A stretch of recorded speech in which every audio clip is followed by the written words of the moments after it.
UDF പ്രവേശനത്തിനായി Jose K Mani പലതവണ നേതാക്കളെ കണ്ടെന്ന് പാലാ MLA മാണി സി കാപ്പന്റെ വെളിപ്പെടുത്തൽ. കോൺഗ്രസിന്റെ ഉന്നത നേതാക്കളുമായാണ് കൂടിക്കാഴ്ച നടത്തിയതെന്നും മാണി സി കാപ്പൻ പറഞ്ഞു. ഇതിനിടെ പാലായുടെ വികസനത്തിന് മാണി സി കാപ്പൻ ഒന്നും ചെയ്തിട്ടില്ലെന്ന് കുറ്റപ്പെടുത്തി ജോസ് കെ മാണിയും രംഗത്ത് വന്നു. നിയമസഭാ തെരഞ്ഞെടുപ്പിൽ പാലായുടെ പേരിൽ പോരുമുറുകുന്നതിനിടെയാണ് ജോസ് കെ മാണിയും മാണി സി കാപ്പനും തമ്മിലുള്ള വാക്പോര്. പാലായുടെ വികസനത്തിന് താൻ ഒന്നും ചെയ്തിട്ടില്ലെന്ന് ജോസ് കെ മാണിയുടെ ആരോപണത്തിന് മറുപടി പറയാനെത്തിയ മാണി സി കാപ്പൻ ഗൗരവമേറിയ വെളിപ്പെടുത്തലാണ് നടത്തിയത്.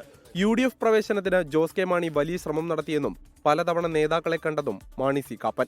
UDFിലേക്കുള്ള എൻട്രി പ്രതീക്ഷിച്ചുകൊണ്ട് ജോസ് കെ മാണി കോൺഗ്രസ് നേതാക്കളെ കണ്ടിട്ടില്ല എന്ന് പറയാമെങ്കിൽ കുരിശുപള്ളി മാധവന് മുമ്പ് വെച്ച് പറയാമെങ്കിൽ പറയുന്ന പണി ഞാൻ ചെയ്യാം. ഇതിപ്പോൾ ആ ഒരു സംഭവം അറിഞ്ഞുകൊണ്ടാണല്ലോ പിണറായി വിജയൻ കണ്ടുപിട്ടി ഈ ജാഥയുടെ യാത്രയ്ക്ക് പിടിച്ചിട്ട് കൂച്ചുവലം കിട്ടുന്നത് ആനക്കൊക്കെ ഇടുന്നവർ അങ്ങോട്ടും പോകുമ്പോൾ ഇങ്ങോട്ടും പോകുമ്പോൾ. പാലായിൽ ജയിക്കുമെന്ന് ജോസ് കെ മാണി സ്വപ്നത്തിൽ പോലും വിചാരിക്കേണ്ടെന്നും മാണി സി കാപ്പൻ.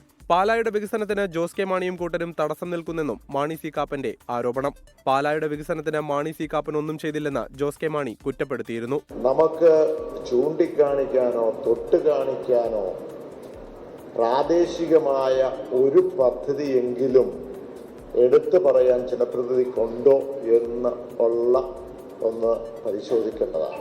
ഇവിടെ എന്തെങ്കിലും പറഞ്ഞു കഴിഞ്ഞാൽ അവിടെ പറയും ഇവിടെയുള്ള ഭരണത്തിലിരിക്കുന്ന നേതാവ് അതിനെ തടസ്സപ്പെടുത്തുകയാണ് എന്ന് പറയും. ജോസ് കെ മാണി ക്യാപ്റ്റനായുള്ള LDFന്റെ വികസന മുന്നേറ്റ യാത്രയുടെ മധ്യമേഖലാ ജാഥ പാലായിലെത്തിയപ്പോഴാണ് വാക്പോര് മുറുകിയത്. 24 കോട്ടയം. ലോകത്തെവിടെയായാലും ഏത് സമയത്തും 24 വാർത്തകളും ഓഗ്മെന്റഡ് റിയാലിറ്റി പാക്കേജുകളും എക്സ്പ്ലെയിനറുകളും വിശദമായി കാണാൻ ഞങ്ങളുടെ YouTube ചാനൽ നിങ്ങൾക്ക് സബ്സ്ക്രൈബ് ചെയ്യാം.